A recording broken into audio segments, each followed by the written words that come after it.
देहांतर प्राप्ति धीरस्तत्र न मुह्यते। देहिनोऽस्मिन् यथा देहे कौमारं यौवनं जरा तथा देहांतर प्राप्ति धीरस्तत्र न मुह्यते। देहिनोऽस्मिन् यथा देहे कौमारं यौवनं जरा तथा देहांतर प्राप्ति धीरस्तत्र न मुह्यति। तो आप में से कोई इसको दोहराएंगे? तो मेरे पीछे पीछे बोलिए, कोशिश कर सकते हैं आप लोग। हाँ, स्लो। बोल सकते हैं।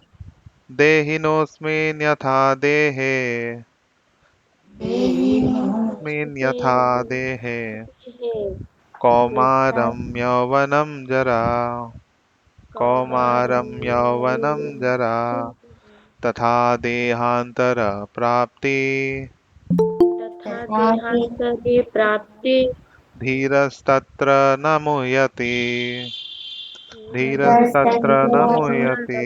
धीरस्तत्र देहिनः अस्मिन् देहिनः यथा अस्मिन् देहे यथा देहे कौमारं यौवनं कौमारं जरा यौवनं तथा जरा तथा देहांतर प्राप्ति देहान्तरं धीरस प्राप्ति तत्र धीरस्तत्र न मुह्यति। न तो इसको आप मुह्यते। लोग सबके पास, हम उम्मीद करता हूँ कि भगवत गीता है। जी सो प्रैक्टिस कर सकते हैं। ये बहुत इंपॉर्टेंट श्लोक है गीता का। तो पढ़ सकते हैं खुद भी। काफी लोग मुझसे बोलते हैं कि अगर गलत पढ़े तो कुछ पाप लगेगा। जैसे भारतवर्ष में बहुत ये पाप पुण्य का तो बहुत चलता है ना, कि हम गीता से गलत पढ़े तो पाप लगेगा। तो ऐसा कुछ भी नहीं है। जैसे कि एक छोटा बच्चा जब 1 2 3 4 ABCD सीखता है, तो क्या होता है कि माता पिता खुश होता है ना। माता पिता देखते हैं कि बहुत गलती करता है और उसको तो नहीं आता है कुछ, लेकिन फिर भी वो लोग उससे गुस्सा नहीं होते हैं, खुश होते हैं। तो उसी तरह से जब भगवान कृष्णा देखते हैं कि हाँ, मेरे जो इंस्ट्रक्शंस है, जो मेरा ज्ञान है, उसको ये फॉलो करने की कोशिश कर रहा है, तो वो बहुत खुश होते हैं और हेल्प करते हैं। तो जैसे हमारा बैकग्राउंड भी संस्कृत में नहीं है। हमें तो एक्चुअली संस्कृत पढ़ाया भी नहीं गया है कभी। जो भी संस्कृत यहाँ सीखा, भक्ति जीवन में आके ही सीखा है। तो आप लोग भी सीख सकते हैं, कोई बड़ा बात नहीं है। तो कोशिश करिएगा पढ़ने का। तो यहाँ पे शिल प्रभुपाद कमेंट्री दे रहे हैं, और ये सेकंड चैप्टर द्वितीय अध्याय का 13 नंबर श्लोक है। बहुत इंपॉर्टेंट श्लोक है, याद कर सकते हैं। तो इस दुनिया का जो सर्वश्रेष्ठ ज्ञान है, तो इस दुनिया में किस किस तरह का ज्ञान उपलब्ध है? क्लास 1 से लेकर 10, नहीं उससे पहले भी कुछ क्लास होता है। KG 1, KG 2, LKG, pre nursery, nursery 1 से 10th, फिर 11 12th। उसके बाद फिर कोई ग्रेजुएशन करता है, फिर कोई पोस्ट ग्रेजुएशन करता है, फिर कोई डॉक्टरेट करता है, PhD, और आजकल तो पोस्ट PhD भी निकल गया। तो एक्चुअली आप 50 साल तक पढ़ाई कर सकते हैं। जो नॉर्मल जो पढ़ाई जो क्लास में होता है, 50 साल तक भी कर सकते हैं, कोई बड़ा बात नहीं है, आजकल हो रहा है।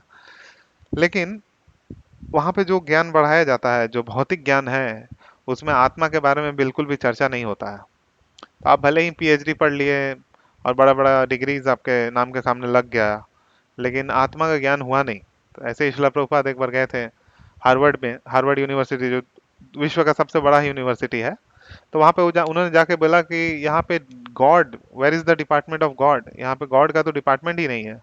इतना फलाना ढिमाका ये खोल के रखा है डिपार्टमेंट, लेकिन गॉड का तो कोई डिपार्टमेंट नहीं है। तो ये जो ज्ञान है आत्मा का, यहाँ से शुरू होता है। जो भगवान कृष्णा, जब अर्जुन लड़ाई जब होने वाला था, युद्ध होने वाला था, तो अपना गांडीव रख देते हैं। बहुत सारे रीजंस देते हैं कि ये कारण से हमको युद्ध नहीं लड़ना चाहिए, वो कारण से हमको युद्ध नहीं लड़ना चाहिए, धर्म के विरुद्ध है, युद्ध नहीं लड़ना चाहिए, अपना रिलेटिव है, सबको मार मार नहीं सकते हम, मेरा ही जो। तो भीष्म पितामह कौन है? द्रोणाचार्य कौन है? दुर्योधन एक्चुअली कौन है? दुशासन, ये लोग, ये तो सब भाई हैं। भीष्म पितामह मतलब उनके पितामह है, और द्रोणाचार्य तो स्वयं उनके गुरु है। तो इनको नहीं मार सकते हम। और फिर इन सैनिकों को नहीं मारेंगे, क्योंकि क्या होगा कि इसमें सब स्त्रियां विधवा हो जाएंगे, तो बहुत प्रॉब्लम होगा।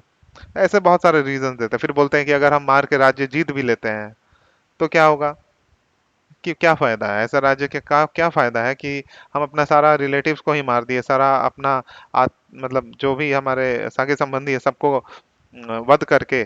और फिर ऐसे ईश्वरीय मतलब ऐसे अगर स्वर्ग का सत्ता भी मिल जाए तो मुझे नहीं चाहिए। ऐसा अर्जुन ने बोला, तो सुनने में बहुत अच्छा लगता है। जनरल पब्लिक को लगेगा हाँ हाँ अर्जुन तो बिल्कुल सही बोल रहे हैं, क्यों लड़ाई करे।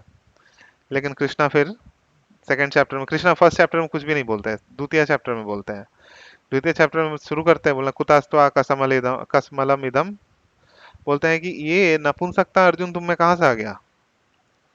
और बहुत डांट लगाते हैं अर्जुन को, बोलते हैं कि तुम इतना योद्धा हो, धर्म का रक्षा करना है तुमको, लेकिन तुम अपने बारे में सोच रहे हो, तुम स्वार्थी हो। ऐसा बोल दिया, स्वार्थी बोल दिया अर्जुन को कृष्णा। और बोलने के बाद फिर अर्जुन एक्चुअली सरेंडर करते हैं। सरेंडर मतलब शरणागत हो जाते हैं भगवान के सामने, बोलते हैं शिष्यस्ते हम स्वादिमान त्वाम प्रपन्नम। उससे पहले क्या था कि अर्जुन और कृष्णा दोस्त के जैसा बिहेव कर रहे थे। दोस्त है ना, फ्रेंड है, तो एक्चुअली दोनों फ्रेंड है। तो फ्रेंड के जैसा थे, लेकिन जब अर्जुन रोने लगते हैं और उनके हाथ से गांडीव छूट जाता है, तो फिर वो बोलते हैं शिष्यस्ते हम स्वादिमाम त्वाम प्रपन्नम। अब मुझे भगवान बताइए, मैं आपका शिष्य बनने के लिए तैयार हूँ, तो अब आप मुझे बताइए कि मेरा बिहेवियर, मतलब मुझे क्या करना चाहिए, मैं आपका शिष्य हूँ, मुझे एक्सेप्ट करिए। तब कृष्णा एक्चुअली हंसते हैं और फिर ये ज्ञान देना शुरू करते हैं। तो क्या बोल रहे हैं यहाँ पे कृष्णा, ये मैंने बैकग्राउंड बताया कब कब उन्होंने एक्चुअली मतलब कृष्णा ने, तो हमने एक्चुअली अभी माता जी के जो क्लासेस चल रहे हैं उसमें आपने देखा है कि हमने नव विधा भक्ति के बारे में डिस्कस किया। क्या क्या है नव विधा भक्ति, कोई बता सकते हैं। नौ अंग है भक्ति का। तो भक्ति योग जो है वो टॉप मोस्ट योग सिस्टम है। कृष्णा स्वयं बोल रहे हैं योगी नाम अपि सर्वेशम मदगते न अंतरात्मना श्रद्धावान भजते यो माम स मे युक्त तमो मतः। सो भक्ति योग का नौ अंग जो है, कोई बता सकते हैं कैसे स्टार्ट होता है भक्ति योग। श्रवणम, कीर्तनम,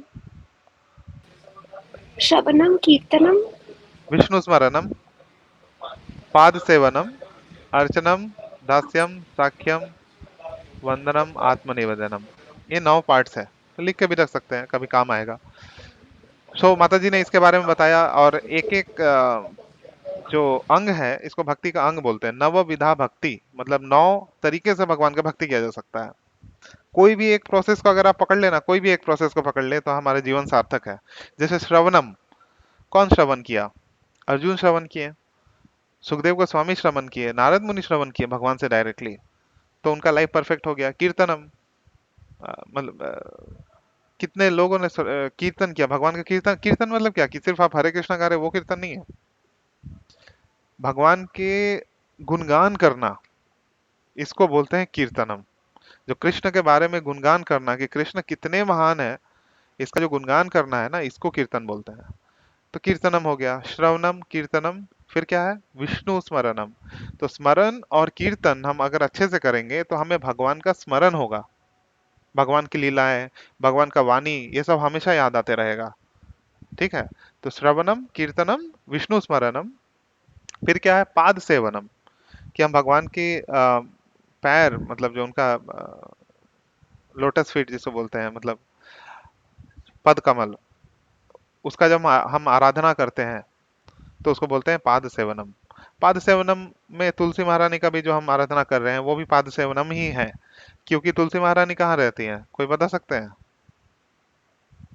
तुलसी महारानी, अनम्यूट कर विष्णु सकते हैं माता जी, भगवान के हाँ। चरणों में, हाँ विष्णु इसीलिए भगवान के जी, चरणों में। तो जब हम तुलसी को आरती ऑफर करते हैं तो क्या होता है कि हम एक्चुअली भगवान के चरणों का ही आरती कर रहे हैं, क्योंकि तुलसी महारानी का वही स्थान है। तो क्या हो गया, पाद सेवनम। फिर क्या है, अर्चनम। अर्चनम मतलब भगवान का अर्चन करना, पूजा करना, अगरबत्ती, और जो हमारा अगरबत्ती है, गंगा जल है, दीप है, प्रदीप, ऐसा बहुत सारे चीज है, पाँच छः सात आठ आइटम है। उससे जब हम भगवान का अर्चनम करते हैं, अर्चनम वंदनम, वंदना करना। वंदना मतलब कि भगवान के सामने वंदना मतलब उनका ग्लोरीज गाना एक तरह से। अर्चनम वंदनम, दास्यम मतलब भगवान का दास बनने का आ, इच्छा करना, डिजायर करना कि हम भगवान का दास बने, आज नहीं तो 10 साल बाद, नहीं तो 10 जन्म बाद, नहीं तो 10,000 जन्म बाद, कभी ना कभी हम भगवान का दास बन जाए। देखिए अभी भी हम लोग दास हैं, हमें लगता है कि हम इंडिपेंडेंट है, एकदम दास है एक्चुअली। देख लीजिए अपना जीवन को देख लीजिए, कोई अपने बॉस का दास है, कोई अपने पति का दास है, कोई अपने मालिक का दास है, ठीक है, कोई अपने इंद्रियों का दास है, कुछ नहीं तो हमारा मन, हम मन के दास हैं एक्चुअली। ठीक है, हम कहीं ना कहीं किसी न किसी के दास हैं। तो अगर हम भगवान के दास बन जाए तो तो फिर हमें कोई भय का कारण नहीं रहता है। तो क्या हो गया, वन दास्यम साख्यम, हम भगवान के फ्रेंड बन सकते हैं। जैसे अर्जुन देखिए भगवान के बहुत प्रिय मित्र है, तो ऐसे हम भगवान के फ्रेंड बन सकते हैं। साख्यम, वंदनम, साख्यम, आत्मनिवेदनम, कि भगवान से हम फाइनली जब आत्मनिवेदन करते हैं कि भगवान आप हमको अपने शरण में ले लीजिए, तो ये सब नौ विधा भक्ति है, नव विधा भक्ति। तो ये सबको जानने से पहले एक चीज जानना बहुत जरूरी है। इसलिए आज मैंने ये श्लोक को लिया, माता जी ने मुझे जब क्लास लेने बोला तो मैंने ये श्लोक को पकड़ा। ये जानना बहुत जरूरी है। और ये जब हम लोग जब तक नहीं जानेंगे तो नवविधा भक्ति का हम पहला चरण में भी घुस नहीं पाएंगे, घुस ही नहीं पाएंगे। क्यों? क्योंकि यहाँ भगवान बता रहे हैं देहि नोस्मिन यथा देहे कौमारम यौवनम जरा। देखिए हमारे लाइफ में ओवरऑल 3 स्टेज होता है। कोई बता सकते हैं? एक होता है कुमार अवस्था, 0 से 5 साल। ठीक है, इसको बोलते हैं कुमार अवस्था। तो फिर सबके यौवन, नाम के फिर सामने हम कुमार भी लगा बुढ़ापा। देते हैं ना, बच्चों के नाम में तो कुमार भी लगा देते हैं, है ना। जी। आजकल उसी को कंटिन्यू कर देते हैं शादी के बाद भी, जो कि करेक्ट नहीं है एक्चुअली। कुमार बच्चे होते हैं 0 से 5 साल तक, तो वो हम लगाते हैं। उसके बाद क्या होता है? पौगंड अवस्था होता है। पौगंड अवस्था वो होता है 5 से 15। ना ना जवानी, मतलब ना ही युवा हुए हैं और ना ही बच्चे हैं, बीच में है। तो उसको बोलते हैं पौगंड अवस्था। तो इस अवस्था में कृष्णा, अगर उनके कृष्ण का लीला हम देखेंगे तो कृष्णा क्या करते थे? गाय चराने के लिए जाते थे। गाय भी नहीं, गाय का बछड़ी चराने मिलता था उनको। तो जो गोपाष्टमी होता है ना, गोपाष्टमी को एक्चुअली कृष्णा का प्रमोशन हो गया था। जब बछड़ों को चढ़ाते थे ना, छोटे छोटे बछड़े, तो अब उनको गाय चराने दिया गया, तो इसीलिए गोपाष्टमी मनाया जाता है उस दिन को। तो 5 से 15 हो गया क्या? पौगंड अवस्था। अब 15 से फिर आपका 30 35 ये जो होता है ना, इसको बोलते हैं युवा अवस्था। ठीक है, युवा मतलब जो जवान हो गया, शरीर में काफी ताकत है, बल है, गुस्सा बहुत ज्यादा है, तो ये सब बहुत होता है। और उसके बाद फिर क्या होता है? जरा अवस्था। जरा अवस्था मतलब वृद्ध अवस्था। आपका शरीर एक बार जो युवा अवस्था को टच करता है, उसके बाद फिर वो नीचे जाता है, रोग वोग पकड़ना, व्याधि सब पकड़ना शुरू होता है। तो ये ब्रॉडली हमारा 3 अवस्था है। क्या क्या है? कुमार अवस्था, यौवन अवस्था, और फिर जरा अवस्था। तो कृष्ण यही बता रहे हैं, कौमारम यौवनम जरा, 3 स्टेजेस है, कौमार अवस्था, यौवन अवस्था और जरा अवस्था। तो क्या बोल रहे? देहि नोस्मिन यथा देहे कौमारम यौवनम जरा तथा देहांतर प्राप्ति धीरज तत्र न मुह्यति। तो बताते हैं कृष्णा कि जो धीर लोग हैं, धीर का मतलब क्या होता है? बहुत लोगों का नाम आपने सुना होगा, धीरेन्द्र, है ना, धीरज, ऐसे बहुत सारे नाम है ना। तो ये सब नाम हमारे शास्त्रों से ही आता है। तो धीरज का मतलब क्या है? कि जो धीर है, धीर। है। और धीर का मतलब क्या होता है?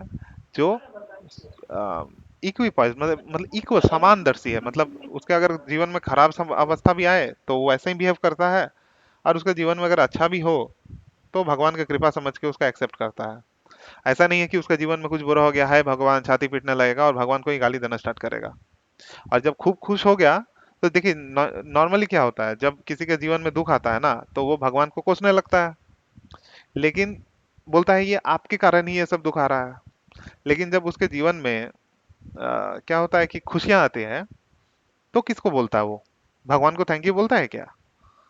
नहीं बोलता है। वो बोलता है ये मेरा क्रेडिट है, मैं मेरे कारण हम मेहनत किए तो बोल के ना, हम फर्स्ट डिग्री आए, ये फर्स्ट डिवीजन, ये जो भी आए, बढ़िया बढ़िया मालिक बन गए कंपनी का, तो वो किसका क्रेडिट है? भगवान को नहीं क्रेडिट देते हैं, खुद क्रेडिट ले लेते हैं। ठीक है, तो हाँ, मैं ये क्यों बोल रहा था, हाँ, तो धीर व्यक्ति जो है ना, उसके जीवन में दुख भी आए, सुख भी आए, तो वो कैसे बिहेव करता है, ये नॉर्मल लोगों के बारे में मैंने बताया, जो लोग भक्ति में नहीं है। आप देखेंगे, आप लोग तो फिर भी भक्ति में है, तो आप में ऐसा नहीं दिखाई देगा। बाहर के लोगों में क्या होता है, जैसे ही दुख आता है, मतलब हमारे भक्तों में क्या होता है, जैसे ही दुख आता है तो भगवान का स्मरण और बढ़ जाता है। कुंती महारानी जैसे प्रे कर रहे हैं, जब कृष्णा मतलब उनको छोड़ के, 5 पांडव को जो युद्ध हो गया महाभारत का, उसके बाद जब जाने लगे द्वारका वापस, तो कुंती महारानी जो ऐसा प्रेयर, मतलब ऐसा आराधना किए भगवान का, ऐसा विनती किए कि जब हमारा बुरा अवस्था था कृष्णा, तब तो आप सब समय हमारे साथ रहे, और अब जब हमारा अच्छा दिन आ गया, जब राजपाट सब मिल गया, सब भाई एक साथ हो गए, हमारा वनवास सब खत्म हो गया, तब आप हमें छोड़ के जा रहे हैं। तो फिर कुंती महारानी बोलती है कि अगर ऐसा है, तो हम आपको बोलते हैं कि हम चाहते हैं कि मेरे जीवन में वो सारा दुख फिर से आ जाए। क्यों? उससे क्या होगा कि कम से कम आप तो हमारे साथ रहेंगे ना। तो ऐसा प्रेयर करते हैं। किसी में हिम्मत है जो भक्त अभक्त है, ऐसा प्रेयर करके दिखा दे कोई। तो कुंती महारानी का, ये कुंती महारानी कौन है? पांडवों की माता है ना। सो जो धीर व्यक्ति होते हैं, जो भक्त होते हैं भगवान के, उनमें ये क्वालिटी है कि जैसे ही उनके जीवन में दुख आएगा ना, तो उनको और भी स्मरण होने लगता है भगवान का, कि भगवान आप कुछ कर रहे हैं ऐसा जिसके कारण हमको आपका स्मरण हो रहा है, तो वो तो बहुत अच्छा ही होगा, तो मेरे लिए बहुत अच्छा है। जैसे सोना देखिएगा अग्नि में तपता है तो और भी उसका चमक बढ़ जाता है, तो ऐसे ही जब भक्त भगवान से दूर रहने का विरह में तपता है, तो उसमें भगवान को प्राप्त करने का इच्छा और भी ज्यादा बढ़ जाता है ना। लेकिन जब उसके जीवन में खुशी आता है, तो क्या करता है भक्त? धूम धड़ाका पार्टी ऐसा कुछ नहीं करता है। वो क्या बोलता है भगवान के सामने, ठीक है भगवान आपका कृपा है तो अच्छा है, बहुत बहुत धन्यवाद। और फिर क्या करता है, खुशी आता है फिर भी वो भगवान का ही स्मरण होता है। तो दोनों कंडीशन में जिसको भगवान का स्मरण होता है, दुख और खुशी में, उसको बोलते हैं धीर व्यक्ति, और इसी से फिर नाम आता है धीरज। आप लोग ये सब लिख सकते हैं, धीरज, धीरेन्द्र, ऐसे बहुत सारे नाम है। तो धीरज तत्र न मिलती, जो लोग ऐसा हैं, धीर व्यक्ति हैं, वो लोग जानते हैं कि जैसे ये देह, क्या था जब हम 5 साल के थे तो हमारा एक देह था, फिर ये देह बड़ा हुआ, तो क्या हुआ, चेंज हुआ। तो एक्चुअली आप अगर अपने बचपन का फोटो देखेंगे ना, तो आपको याद ही नहीं आएगा कि हम हैं। तो भगवान वही बोल रहे हैं, देही नोस्मिन यथा देहे। देहे का मतलब क्या है, जो शरीर, शरीर को धारण किए हुए है। और देही का मतलब है जो अंदर है, देही नोस्मिन यथा देहे। ठीक है। तो जो आत्मा है, आत्मा ने शरीर को धारण किया है। तो जो आत्मा है क्या कर रहा है, जब पहले उसके पास कौन सा शरीर आया, कुमारावस्था का 5 साल वाला शरीर आया।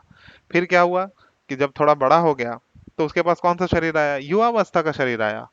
तो ये शरीर सेम नहीं है, ये अलग है। ये भगवान ये बता रहे हैं कि जो तुम्हारा कुमार अवस्था का शरीर था ना, वो अलग है, युवा अवस्था का शरीर अलग है। और जरा जब हो जाएगा तो शरीर अलग हो गया, चेंज हो रहा है हमारा बॉडी। हमें समझ में नहीं आता है, लेकिन अगर कोई देखे, ध्यान से समझे, तो उसको समझ में आ जाएगा कि मेरा शरीर चेंज हो गया है। तो उसी प्रकार भगवान बता रहे हैं कि जब यहाँ तक दिखाई दे रहा है कि चेंज हो रहा है, ठीक है, तो अगले, इसके बाद जो जरावस्था होगा, उसके बाद क्या है, जरावस्था मतलब जो वृद्धावस्था है, उसके बाद क्या है, मृत्यु है। तो अर्जुन को ये बता रहे हैं कि मृत्यु के बाद फिर एक नया शरीर नहीं मिलेगा, ये सोचना बिल्कुल भी गलत है। तो ये क्या है, एकदम बेसिक, बेसिक ऑफ स्पिरिचुअलिटी, कि हम शरीर नहीं है, हम क्या है, आत्मा है। जनरली लोग, हम लोग क्या सोचते हैं कि ये शरीर है, इसके अंदर एक आत्मा रहता है। ये गलत है। एक्चुअली हम आत्मा है, और हमें एक शरीर, हमने एक शरीर को धारण कर लिया है। ठीक है, तो ये है करेक्ट नॉलेज। तो यही नॉलेज दे रहे हैं कृष्णा अर्जुन को। तो क्यों देने का जरूरत पड़ा, ये नॉलेज क्यों दे रहे हैं, कोई बता सकते हैं क्या? कि वहाँ युद्ध हो रहा है, वहां पे आत्मा के बारे में बता रहे हैं। ये तो अजीब ही है ना, युद्ध में क्या बताना चाहिए कि उसको ऐसे मारो, इसको ये तीर छोड़ना, ये इसको ऐसे चलाना, ये अस्त्र वैसे चलाना, ये ऐसे चलाना, ये नॉलेज देना चाहिए था। आत्मा का नॉलेज क्यों दे रहे हैं भगवान? तो हर चीज के पीछे कारण है, सर्व कारण कारणम। भगवान जो भी कुछ करते हैं उसके पीछे कारण होता है। हम भी कुछ भी करते हैं तो कारण है ना। आज आप लोग जो क्लास में आए हैं उसके पीछे कुछ कारण है, हम क्लास ले रहे हैं इसके पीछे कुछ कारण है। तो ऐसे ही जो भगवान ये बोल रहे हैं कारण है, तो हमें सोचना पड़ेगा क्यों बोल रहे हैं ऐसा। तो आप लोग कोशिश कर सकते हैं, मतलब मैं इसको डिस्कशन बनाते हैं, मतलब दोनों साइड से होना चाहिए। सिर्फ मैं बोलूँ कथा, वो तो अच्छा नहीं लगता है। सो सोचिए, क्यों ऐसा बताएं, मतलब जहाँ युद्ध भूमि है वहां पे आप बोलेंगे आत्मा है तुम, तो ये थोड़ा अलग लगता है ना, क्यों ऐसा बोल रहे हैं भगवान? इसका जरूरत ही क्यों पड़ा बोलने के लिए? और मैंने इसका उत्तर दे दिया एक्चुअली पहले ही, तो ध्यान से सुन रहे होंगे तो बता सकते हैं आप लोग। बोलिए, कोई भी, माता जी, प्रभु जी। क्योंकि अर्जुन मने उनका कहना था कि ये युद्ध जो हो रहा है ये तो सारा अपने लोग को ही मार के हम मने जो भी राजपाट है उसको हाँ हासिल करेंगे। हाँ, तो ये पॉइंट अपने सही है, को सही है हाँ कि मने वही हाँ। वही कोई कहना और? चाह रहे थे कि अपने को दुख पहुंचा के अगर हमको सारा सुख मिलता है हम्म। तो वैसा सुख लेने से अच्छा नहीं है। हाँ, लेकिन कृष्णा तो हंस दिए ना, और डांटे पूरा अर्जुन को ये सोचने के कारण। बहुत कृष्णा डांटे एक्चुअली, इसलिए हंसे कि डांटे भी उनको नहीं, तो एक्चुअली पता है, एक्चुअली वो गाली दे दिए कृष्णा। धर्म का स्थापना अर्जुन करना था अर्जुन ना। को, अर्जुन को क्या बोले, नपुंसक है तुम। तो किसी को नपुंसक हम्म। बोलना वो तो एक्चुअली गाली है ना, वो तो गाली है। मतलब कृष्णा कितना गुस्सा होंगे उस टाइम, सोच सकते हैं। और हमें एक्चुअली लगता है कि हाँ अर्जुन जो बोले तो सही बोल रहे हैं, और कृष्णा के लिए तो वो एकदम गलत है। सो मैं अंकिता मतलब उस माता जी, कोई आत्मा का ट्राई कर सही सकते हैं आप से। लोग। हाँ ये सही है माता जी, आपने बिल्कुल सही बोला कि अभी हाँ लड़ाई होने वाला है तो आत्मा का ज्ञान देना पड़ेगा, क्योंकि जब तक आत्मा का ज्ञान नहीं देंगे तो अर्जुन को ऐसा लगेगा कि अपना ही हम सबको मार दे रहे हैं यहाँ, फिर है ना। मतलब हम ये लोग को मार देंगे, ये लोग खत्म हो गया। तो अगर ऐसा होगा तो अर्जुन नहीं मारेंगे फिर किसी को। तो जब उनको बताएंगे कि तुम आत्मा है, वो भी आत्मा है, वो मरेगा नहीं, तो हो सके अर्जुन फिर मारेंगे। तो ये एक आंसर सही है, गलत नहीं है। और एक बहुत मतलब एकदम टू द पॉइंट इसका आंसर है। कोई और ट्राई करना चाहते हैं, नहीं तो मैं बता देता हूँ फिर। सो एक्चुअली कृष्णा, जैसे मैंने बताया ना, इसके पहले क्या हुआ कि अर्जुन ने अपना जो गांडीव है उसको रख दिया।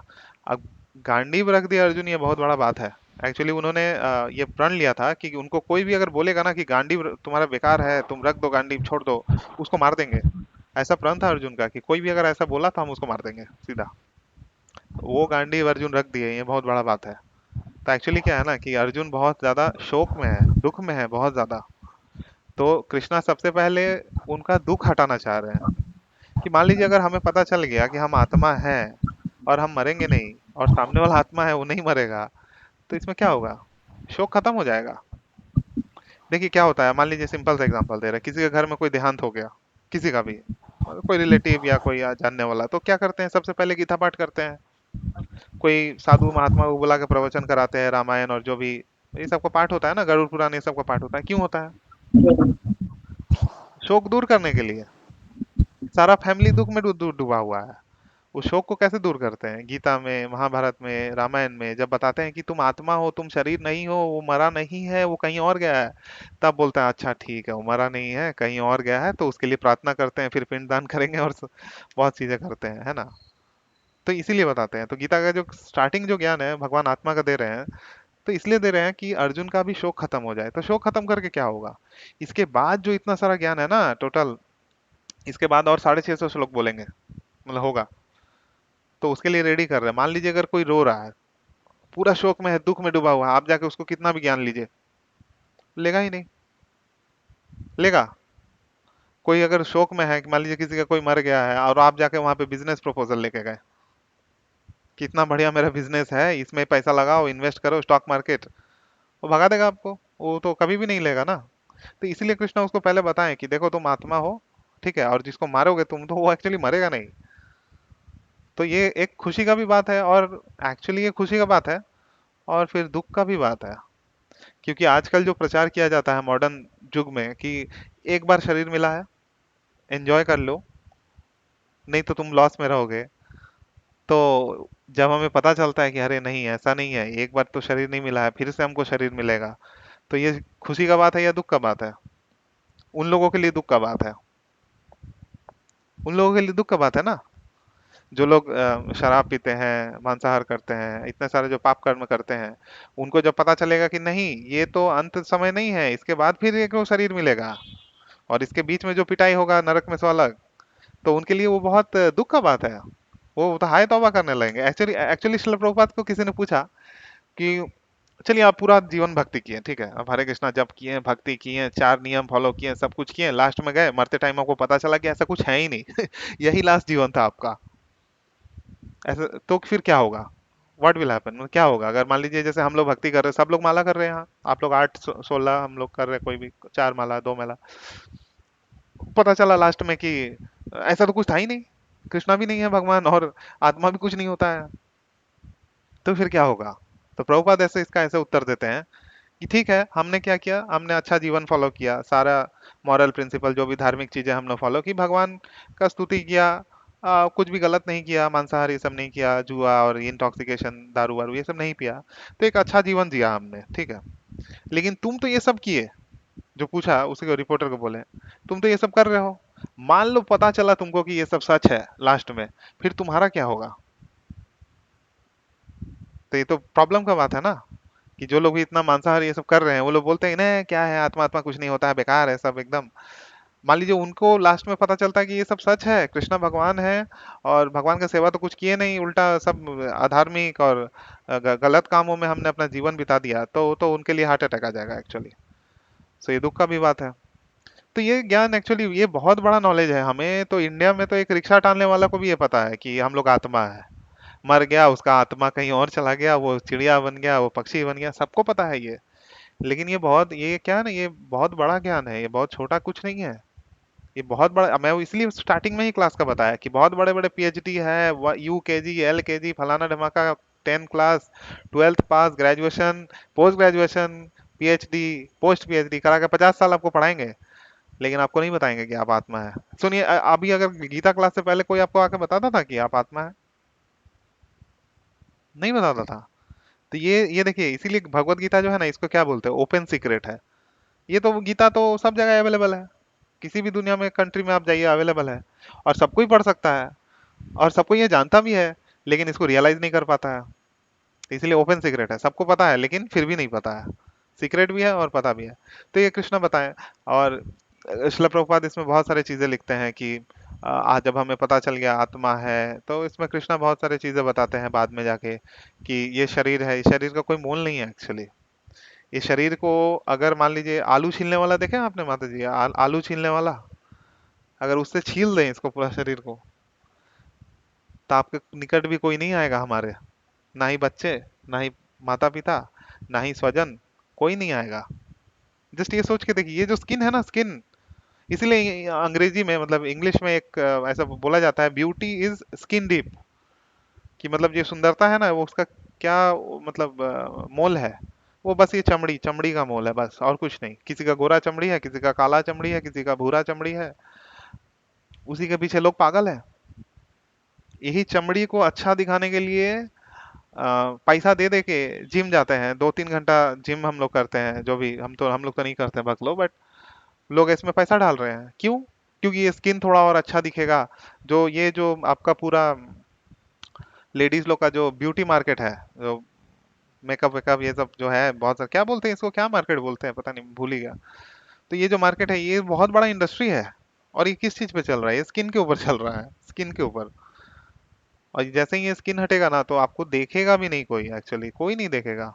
वो तो छोड़ दीजिए, जब आत्मा निकल जाएगा शरीर में ना, तो आपका जितना भी हाय तौबा करने वाला बच्चा हो या फिर माता पिता हो, आपका शरीर को 4-5 घंटा से ज्यादा नहीं रखेंगे। और 4-5 घंटा के लिए भी इतना बड़ा बड़ा बल्ला बर्फ का सिल्ली लेके आएंगे, आपको मॉर्ग में रखेंगे, कोई नहीं आएगा। क्यों?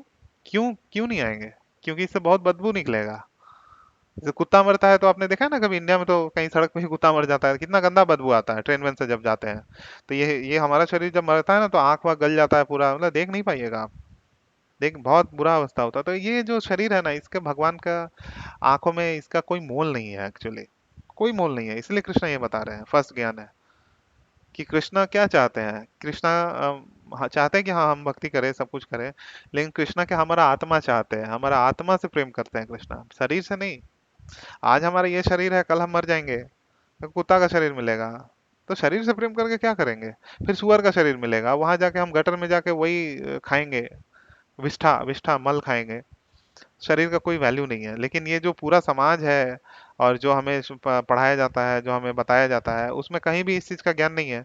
तो इसीलिए उस ज्ञान को हम क्या बोलते हैं, विद्या या अविद्या, क्या है वो? आप ही लोग बताइए, मैं नहीं बताऊंगा। जहाँ पे इस चीज का ज्ञान नहीं दिया जा रहा है, वो विद्या है या अविद्या है? विद्या, अविद्या है। ये सब लोग म्यूट में हैं आप लोग, तो एनीवेज, अविद्या है ना? अविद्या। जी। तो तो इसीलिए इसी प्रभु को जी है, एक हाँ। क्वेश्चन है। हाँ माता जी। तो हमारा एम थ्रू कृष्णा कॉन्शियसनेस कि हमारे आत्मा, क्योंकि मेरा एम है कि शांति चाहिए, हैप्पीनेस तो ठीक है, सबका एम हैप्पीनेस होता है, बस शांति चाहिए और आत्मा की शांति चाहिए। तो बाय डिफॉल्ट हमारी आत्मा शांत रहती है और मन के कांटेक्ट में आके नहीं अशांत नहीं होती नहीं, है, या आत्मा शांत नहीं रहता एक्चुअली। ये जो आत्मा का गुण ही है कुछ ना कुछ कार्य करना, एक्टिविटी करना। आत्मा कभी भी शांत नहीं रह सकता है। आत्मा क्योंकि भगवान का अंश है ना, परमात्मा का, कृष्णा का बोल रहे हैं क्या, मामे वंशो जीवलोके जीव भूत सनातना, मनसष्टानि इंद्रियाणि प्रकृति स्थानि कर्षति। तो ये सही है। आत्मा जो प्योर, अपने प्योर स्टेट में है ना, वो सिर्फ भगवान का सेवा करता है। लेकिन जब मन के कांटेक्ट में आ जाता है ना, तो फिर वो अपना सेवा करना शुरू कर देता है। तो वहां से गड़बड़ स्टार्ट हो जाता है। तो आपका जो सेकंड क्वेश्चन था कि शांति, एक तो पहला हो गया कि आत्मा अपने में तो वो अशांत नहीं है, लेकिन मन के कांटेक्ट में आके ही उसका सारा वो बोल रहे मामा वंशो जीवलोके जीवभूत सनातना, मतलब सब लोग जितने भी आत्मा है किसके अंश है? कृष्णा के अंश है। मामा ही वंशो वरना मतलब क्या। मेरे अंश है, कृष्णा ऐसे बोले मेरे अंश है डायरेक्टली। जीव भूता सनातना मतलब हमेशा के लिए है, पहले भी थे, हैं, जब से ये सृष्टि आया तब से है। ये सृष्टि तो छोड़ दीजिए, मतलब अनंत काल से है। जब से भगवान है तब से आत्मा भी है।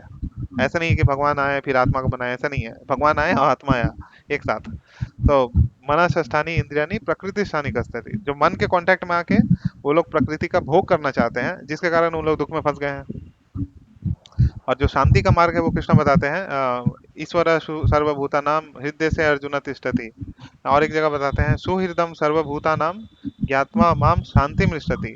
तो परफेक्ट जो शांति का मार्ग है, जब हम समझ जाएंगे कि सुहृदम कृष्णा हमारे सबसे बेस्ट फ्रेंड है, और वो कहाँ बैठे हैं? हृदय में बैठे हैं, हृदय में। हृदय में। तो जब हम समझ जाएंगे इस चीज को कि कृष्णा हमारे सबसे बेस्ट फ्रेंड है, हमारा सबसे वेल विशर है, मतलब सबसे परम मित्र, और सबसे परम चहिता, मतलब हमारे लिए सब समय अच्छा सोचते हैं, जैसे माता पिता के हैं हमारे लिए हमेशा हम अच्छा सोचते हैं। लेकिन हमारे माता पिता के भी जो माता पिता हैं वो हमारे लिए और भी अच्छा सोचते हैं, है ना। उनके मन में देखिएगा आप, साधारण साधारण देखिएगा कि जो दादा दादी होते हैं ना, वो पोते के लिए तो कभी भी उनके मन में मन मलिनता नहीं होता है। तो इसी तरह जब उनके दादा दादा पीछे जाइए, कृष्णा है लास्ट सबके दादा, तो उनके लिए तो हमारे मन में कुछ, मतलब उनके मन में हमारे लिए कुछ भी मलिनता नहीं है, तो वो सबसे बेस्ट फ्रेंड है। और जिस चीज इस चीज को हम जब जान जाएंगे ना, तो फिर हमें शांति मिल जाएगा ऑटोमेटिकली। तो ये बहुत बार आता है गीता में, सुसुखम कर तुम अब, जो भक्ति योगा का प्रोसेस है ये सुसुखम है। शांति तो छोड़ दीजिए, शांति तो जीरो लेवल पे है, सुख तो उससे ऊपर है। तो सुसुखम जो भक्ति योगा का प्रोसेस है वो सुख का अनुभूति होता है। तो ये देखिए जो पहला ज्ञान है आत्मा वाला ज्ञान, आत्मा है, हम लोग सब आत्मा है, ये जानने के बाद ही आप देखिए हम, हमें तो अच्छा लगता है ना। किसी को ये बुरा लगा क्या कि हम आत्मा है, ये जानने के बाद तो हमें सबको एक अलग दिशा मिला ना, सबको जीवन में एक अलग दिशा मिला कि बट हम लोग आगे बढ़ वो सकते हैं। रियलाइजेशन नहीं है अभी आत्मा तक। का रियलाइजेशन नहीं आएगा एक्चुअली, क्योंकि हम लोग सब लोग शरीर के स्तर पे हैं। शरीर के स्तर पे हम लोग क्या क्या करते हैं? ईटिंग, मेटिंग, स्लीपिंग, डिफेंडिंग, खाना, सोना, आ, मैथुन जीवन जिसमें बच्चे पैदा करना, और खुद को रक्षा करना। ये चार चीज हम करते हैं। जब तक हम ये इस चीज में फंसे रहेंगे हमें आत्मा का कभी रियलाइजेशन नहीं होगा। एक्चुअली भगवान हेल्प करते हैं, मैंने प्रैक्टिकली देखा है भक्तों को। जैसे मैं एक प्रभु जी के साथ अभी मिला, केशवानंद प्रभु मायापुर में मिला। 3 3 दिन तक खाना नहीं खाते हैं, 3 दिन तक खाना नहीं खाते हैं, 4 दिन तक खाना नहीं खाते, पानी नहीं पीते हैं। कैसे चल रहा है उनका शरीर?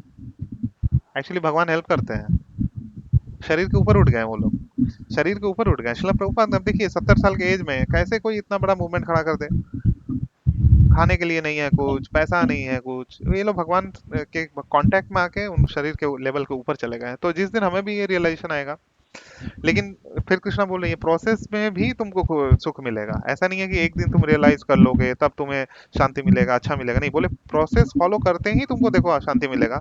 और इसका सबसे बड़ा प्रमाण है, अगर हरे कृष्णा महामंत्र किसी ने जप करना शुरू किया तो वो नेक्स्ट दिन से ही उसको इफेक्ट दिखना स्टार्ट हो जाएगा, सबको दिखा होगा। यहाँ कोई नहीं बोल सकता है कि कोई फायदा नहीं हुआ, हरे कृष्णा कर रहे हैं कोई क्या लाभ हुआ। अब देखिए ऑटोमेटिकली आप शांत होना स्टार्ट कर दिए, ये ऑटोमेटिक होगा। 16 माला जो लोग कर रहे हैं वो तो शांत है, जो लोग 8 माला कर रहे हैं थोड़ा कम शांत है, और धीरे धीरे करके जो और भी बहुत अच्छे से तो सोलह क्या माला कर बोल रहे हैं। सकते हैं जो 2 राउंड से 16 राउंड्स कर रहे हैं, तो जो 16 राउंड्स कर रहे हैं, हम्म। वो पहले फोर्सिबली कर रहे थे बट वो बाद में हाँ एन्जॉय हाँ करते हाँ हैं। हाँ करते हैं, एक्चुअली करते हैं। एंजॉय तो नहीं बोलेंगे, एंजॉय सही वर्ड नहीं होगा। फील करते हैं एक्चुअली, फील करते हैं, क्योंकि एंजॉयमेंट हमारा मूड नहीं है। ये चैतन्य महाप्रभु जी ने जो बताया, जब हम आत्मा हम रियलाइज करेंगे तो हमें एक्चुअली भगवान से बहुत ज्यादा विदय होगा कि हम यहाँ पे ये गटर में पड़े हुए हैं, भगवान के पास जा नहीं पा रहे हैं, भगवान का दर्शन भी नहीं हो पा रहा है। एक्चुअली हम चैंटिंग करके रोना शुरू कर देंगे, ये प्रोसेस रोने वाला है। लेकिन इसमें सबसे ज्यादा मजा है एक्चुअली, लोगों को पता नहीं है कि रोने में सबसे ज्यादा मजा कैसे हो सकता है। तो श्री चैतन्य महाप्रभु अपने लाइफ स्टाइल से दिखाए हैं कि भगवान से दूर रहना। जो गोपियां जो हैं वो देखिए वृंदावन में भगवान से दूर हैं, लेकिन भगवान को वो लोग लेटर लिख रहे हैं क्या कि हम यहाँ सब कुछ अच्छा है, आपको आने की जरूरत नहीं है, यहाँ हम लोग सब ठीक है। लेकिन वो सब ठीक नहीं है, लेकिन वो भगवान को डिस्टर्ब नहीं करना चाहते हैं। लेकिन भगवान से दूर रह के देखिए वो लोग ज्यादा अच्छा लगता है उनको। तो इसी चीज को एक्सपीरियंस करने के लिए श्री चैतन्य महाप्रभु अवतार लेते हैं। तो भगवान खुद से ही दूर रहने का क्या फीलिंग है ये जानने के लिए अवतार लेते हैं। तो ये तो हम रियलाइज करेंगे, आप देखेंगे कि बहुत लोग प्रैक्टिकली, बहुत लोगों ने इसको अचीव किया है। और ये कोई नया चीज नहीं है, उनके रास्ते पे चल के हम भी एक ना एक दिन रियलाइज कर सकते हैं। 16 माला और 4 नियम फॉलो करना, प्रभुपाद के बुक्स पढ़ना, भक्तों के साथ संग करना, कृष्ण प्रसाद लेना, कोई भी मिले जा रे देखो तारे कहो कृष्ण उपदेश, आप देखिए इसी से आपको शांति मिलना चालू हो जाएगा। मतलब श्री चैतन्य महाप्रभु क्या बोले हैं कि जा रे देखो, जिसको भी देखो, जा रे देखो तारे कहो, उसको क्या बोलो, कृष्ण उपदेश, कृष्ण के बारे में बोलो, गीता पढ़ने के बारे में बोलो, हरे कृष्णा चैंटिंग करने बोलो। आपको देखिए इसी से आनंद मिलेगा, इसी इतना ही करके देखिए ना, आनंद मिलेगा। आई थिंक इसका बेस्ट एग्जांपल नारद मुनि है। नारद मुनि तो एक भी समय तो, नारद मुनि का एक्चुअली श्राप दे दिया था दक्ष प्रजापति। दक्ष प्रजापति जो है वो श्राप दिया था नारद मुनि को। क्या हुआ कि नारद मुनि पहले दक्ष प्रजापति को भगवान विष्णु मिले, भगवान विष्णु उनको दर्शन दिए और उनको क्या बोले कि तुम अभी जाके जनसंख्या बढ़ाओ। तो जनसंख्या बढ़ाओ नहीं, मतलब प्रजा प्रजा बढ़ाओ। प्रजापति है ना दक्ष प्रजापति, तो वो सबसे पहले 10,000 पुत्रों को जन्म दिए। अब उन 10,000 पुत्रों को कौन मिल गया, नारद मुनि मिले। नारद मुनि उनको आत्मज्ञान पूरा बताएं, आप बहुत अच्छे से एक्सप्लेन किए, लेकिन कभी भी नहीं बोले कि तुम ये बनो वो बनो। ये 10,000 के 10,000 लोग सब ये बन गया, ब्रह्मचारी बन गया। अब दक्ष प्रजापति को बहुत गुस्सा आया, तो नारद मुनि को बुलाया, बहुत डांटा, बहुत उल्टा पुल्टा खरा खोटी सुनाया कि हम विष्णु का आज्ञा पालन कर रहे हैं, तुम यहाँ बीच में आके यहाँ पे प्रॉब्लम क्रिएट करता है। अब ये वो लोग तो चले गए, सब साधु बन गए उनके बच्चे। अब नेक्स्ट टाइम फिर से 10,000 बच्चे का जन्म देते हैं दक्ष प्रजापति। तो क्या होता है कि फिर से वो नारद मुनि मिलते हैं और फिर से उनको बोलते हैं ये सब ज्ञान पूरा। तो उसके बाद फिर से वो लोग सब ब्रह्मचारी बन जाते हैं। तो इस बार दक्ष प्रजापति को बहुत गुस्सा आता है, बहुत ज्यादा। तो दक्ष प्रजापति उनको श्राप देता है कि आप 8 मिनट से ज्यादा कहीं भी नहीं रुक सकते हैं। अब देखिए ये भगवान का भक्त है, श्राप दे दिया दक्ष प्रजापति। नारद मुनि उनको हाथ जोड़ के और ग्रहण कर लिए श्राप, बोले बहुत अच्छा है, हम तो सन्यासी हैं, हम कहीं भी जाके बैठेंगे और 2-3 दिन हम कटा देंगे, वो मेरे लिए अच्छा नहीं है। और वहाँ हम हरी कथा भी नहीं बोल पाएंगे, इसीलिए हम हर जगह पूरा ब्रह्मांड में घूमेंगे और क्या करेंगे, वहाँ भगवान हरि के बारे में हम बोलते रहेंगे कंटिन्यूअसली। तो उसको देखिए श्राप को भी सेवा बना दिया, ये होता है भक्ति। जो नॉर्मल लोग बोलेंगे हाय तौबा पीटेंगे, "ए, ऐसा श्राप दे दिया है भाई"। कि मतलब ये तो बहुत बड़ा श्राप है। अगर आपको ही हम लोग को कोई श्राप दे दे कि तुम 8 मिनट से ज्यादा ज्यादा कहीं एक जगह टिक नहीं पाएगा, तो ये बहुत बड़ा श्राप है एक्चुअली। ना आपका घर गृहस्थी कुछ हो पाएगा, ना ही मतलब कुछ बिजनेस कुछ नहीं कर पाएंगे। लेकिन नारद मुनि को देखिए श्राप दिए तो वो और अच्छा बोलते हैं, वाह बहुत अच्छा है, हमारी का सेवा और ज्यादा करेंगे इससे। तो ये ऐसा होता है कि भगवान के बारे में जा रहे देखो तारे कहो, मतलब चैतन्य महाप्रभु तो इतना बोल रहे हैं, नित्यानंद प्रभु इतना बोल रहे हैं कि भीख मांगो, भीख मांगने का ट्रेनिंग दे रहे हैं कि जिससे भी मिले ना भीख मांगो कि तुम हरे कृष्णा बोलो भाई, हरे कृष्णा बोलो। तो आप देखिएगा भक्त लोग क्या करते हैं, साधारणतः हम लोग जल्दी जल्दी भक्त लोग के पास नहीं जाते हैं। यहाँ कोई भी नहीं बोल सकता है कि हम भक्त लोग के पास गए थे, भक्त लोग आपके पास चले आते हैं। यही है ना माता जी, आप लोग कभी गए थे क्या इस्कॉन या भक्ति या मूवमेंट? कोई नहीं गया, भक्त लोग पकड़ लिए हैं। क्यों पकड़े?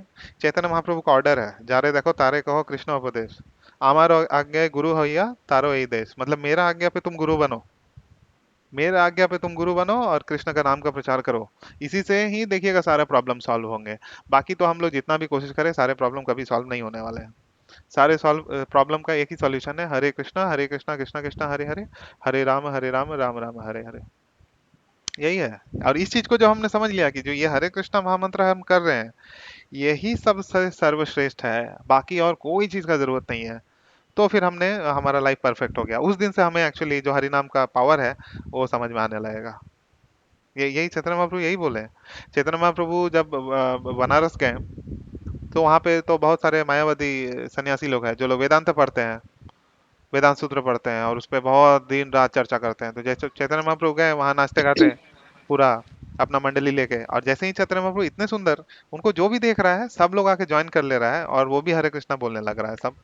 तो जब एक प्रकाशानंद सरस्वती हैं, बहुत बड़े मायावादी, तो उनके पास जब गए तो चैतन्य महाप्रभु को बोले कि तुम तो बहुत यंग सन्यासी हो, 24 साल में सन्यास लिए थे चैतन्य महाप्रभु, तो तुमको तो वेदांत पढ़ना चाहिए, तुम ये क्या हरे कृष्णा कर रहे हो और रो रहे हो दिन भर।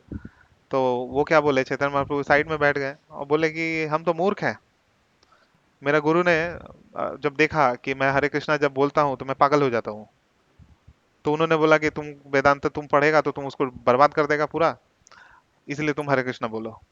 तो प्रकाशानंद सरस्वती एक्चुअली बाद में वैष्णव में कन्वर्ट हो गए, वैष्णव बन गए। तो चैतन्य महाप्रभु ऐसा मतलब घर जा जाके बांट रहे हैं। आप जब सॉन्ग्स पढ़ेंगे ना ठाकुर जी, आचार्य पे। वो ऑलमोस्ट 20-22 इयर्स पुरी में भी थे। उनका एक हाँ, हरिदास ठाकुर का भी स्टोरी है ना, 24 जब इयर्स घर पे, यहाँ मतलब नवद्वीप में।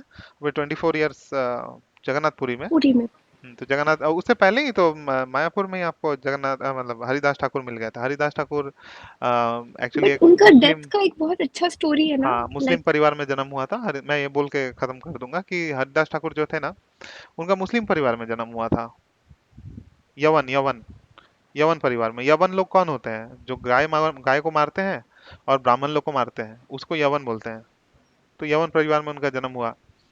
तो वो बचपन से ही उनको हरे कृष्णा का बहुत इंटरेस्ट था। तब चैतन्य महाप्रभु नहीं आए थे, उससे पहले ही हरिदास ठाकुर आ गए थे। हरिदास ठाकुर बहुत बड़े हैं चैतन्य महाप्रभु से, बड़े एटलीस्ट हैं। 30 इयर्स प्लस ज्यादा बड़े हैं। तो चैतन्य महाप्रभु 35 इयर्स बड़े हैं। तो चैतन्य महाप्रभु जब आए तो उनके साथ मतलब उन्होंने हरिदास ठाकुर को नाम आचार्य बनाया। एक्चुअली हरिदास ठाकुर ब्रह्मा का इनकारनेशन है, क्योंकि ब्रह्मा ने कृष्ण के लिए अपराध कर दिया था एक्चुअली। तो ब्रह्मा ने खुद ही बोला कि मैं इसमें मतलब बहुत निम्न परिवार में जन्म लूंगा, ताकि हमको कभी भी अहंकार नहीं हो कि हम इतने बड़े हो गए हैं, और ताकि हम हमेशा कृष्ण का स्मरण हो। तो वो मतलब 3 लाख नाम रोज करते थे। 3 लाख नाम। 3 लाख नाम का मतलब है 190 192 माला के लगभग। 192 22 घंटा लगता है उसमें। तो वो करते थे। तो हरिदास ठाकुर का फिर जब अंत हुआ, मतलब देह देह अपना त्याग किया, तो उन्होंने चैतन्य महाप्रभु को बोला कि मैं बस आपको देख के ही अपना देह त्याग करना चाहता हूँ। और लास्ट में फिर उन्होंने गौरांगा गौरांगा नित्यानंद बोल के अपना शरीर त्याग किया। तो फिर उनको पर्सनली चैतन्य महाप्रभु भगवान अपने हाथ में उठाए हरिदास ठाकुर को, और ले जाके पुरी में जो एक बीच है, वो हरिदास ठाकुर समाधि भी बोलते हैं। वो जगह किसी को भी पूछिएगा बता देगा। तो समुद्र अभी पीछे चला गया है, लेकिन पहले नहीं तो जहाँ समाधि है अभी है हरिदास ठाकुर का समाधि वहाँ। तो वहाँ पे चैतन्य महाप्रभु ने उन्हें वो वहाँ डुबाया। वो अ, मतलब स्नान करवाया उनके शरीर को, जो है। तो उसके बाद फिर उनको स्नान करवाया, और ये घोषणा किया कि वो पूरी के उस स्थान पे, उस जगह पे जहाँ भी वो समुद्र में जो भी स्नान करेगा, उसके लिए तो भक्ति एकदम फिक्स्ड है, मिलेगा ही कभी ना कभी। और फिर वहां पे उनका समाधि बना। तो समाधि में भी बोले जो जो मिट्टी डालेगा समाधि में। हिंदू धर्म में देखिए, जो साधारण वैदिक धर्म है उसमें समाधि मतलब उसमें तो दफनाने का रिवाज नहीं है, उसमें जलाते हैं। लेकिन जो बहुत महान वैष्णव होते हैं ना, बहुत महान, उनके शरीर को दफना दे मतलब दफनाए तो गलत वर्ड होगा, उनका समाधि बनाया जाता है। शिला प्रभुपाद देखिए, शिला प्रभुपाद को तो नहीं जलाएगा उनका पार्थिव शरीर। वृंदावन में जो कृष्ण बलराम मंदिर है, वहां पे उनका समाधि है। एक्चुअली वहां समाधि है। तो उनको समाधि किया गया। क्यों क्यों वो समाधि बनाते हैं? क्योंकि देखिए, जो शरीर को जलाने का अर्थ क्या है, कि ये जो शरीर है ना, इम्प्योर है। जिसका जिसका शरीर इम्प्योर रहता है, हमारा तो मतलब हमारा आत्मा और शरीर तो अलग नहीं है, एक साथ ही मिल गया। हम तो खुद को शरीर ही समझते हैं, तो हमें जलाना पड़ेगा। लेकिन जो वैष्णव लोग हैं, उनको शरीर के लेवल से ऊपर उठ गए हैं, और उनका शरीर जो है ना, वो भी मतलब स्पिरिचुअल आध्यात्मिक हो गया है। तो उनको वहां पे जो भी मिट्टी डाला उस दिन, उन सबको ही चैतन्य महाप्रभु मुक्ति प्रदान कर दिया। मुक्ति और भक्ति, मुक्ति भक्ति एक ही है। सो ये हरिदास ठाकुर का स्टोरी है। कभी ये तो बहुत समय लगेगा, मतलब 2-2 घंटा तक इस पे लेक्चर दिया जा सकता है कैसे क्या हुआ। एनीवेज, जो हमें अभी फिलहाल सीखना है कि हमें गीता का पाठ करें, और इसको समझने का कोशिश करें, कि अपने जीवन में रोज देखें कि हम आत्मा है, इसको फील करने की कोशिश करें। और ये रियलाइजेशन सबसे पहले किससे होगा? हरे कृष्णा महामंत्र से होगा। ऑटोमेटिक होगा। कुछ अलग से हमें करने की जरूरत नहीं है। तो हम आत्मा के लेवल पे आएंगे। एनीवेज, अगर आप लोग का कोई प्रश्न है और कुछ पूछना चाहते हैं तो पूछ सकते हैं। रिकॉर्डिंग स्टॉप करते हैं।